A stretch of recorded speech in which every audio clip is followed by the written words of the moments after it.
Hi everyone, welcome to day 4 of the automation testing series. ಇವತ್ತು ನಾವು ಸಿಲಿನಿಯಮ್ architecture ಬಗ್ಗೆ ಕಲಿಯೋಣ. ಸಪೋಸ್ ನಾವು ಜಾವದಲ್ಲಿ ಏನಾದರೂ ಕೋಡ್ ಬರೆದ್ರೆ ಆ ಸ್ಕ್ರಿಪ್ಟು ಮೊದಲು ಸಿಲಿನಿಯಮ್ ವೆಬ್ ಡ್ರೈವರ್ಗೆ ಹೋಗುತ್ತೆ. ಈ ವೆಬ್ ಡ್ರೈವರು ಡೈರೆಕ್ಟಾಗಿ ಬ್ರೌಸರ್ ಜೊತೆ ಕಾಂಟ್ಯಾಕ್ಟ್ ಆಗಲ್ಲ.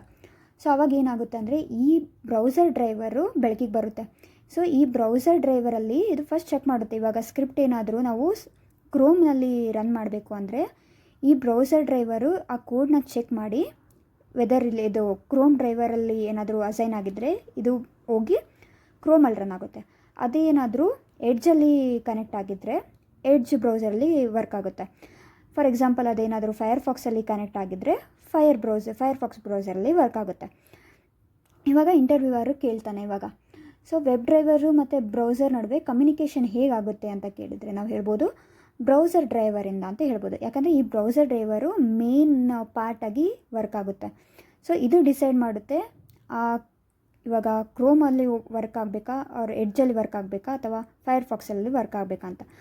ಸೊ ನಾವು ಈಸಿಯಾಗಿ ಹೆಂಗೆ ಟ್ರಿಕ್ ಇದನ್ನು ನೆನ್ಪಿಟ್ಕೋಬೇಕು ಅಂದರೆ ಫಸ್ಟು ಕೋಡ್ ಬರುತ್ತೆ, ಅದಾದಮೇಲೆ ವೆಬ್ ಡ್ರೈವರಿಗೆ ಹೋಗುತ್ತೆ, ಅದಾದಮೇಲೆ ಬ್ರೌಸರ್ ಡ್ರೈವರಿಗೆ ಹೋಗುತ್ತೆ, ಅದಾದಮೇಲೆ ಬ್ರೌಸರ್ಗೆ ಹೋಗುತ್ತೆ.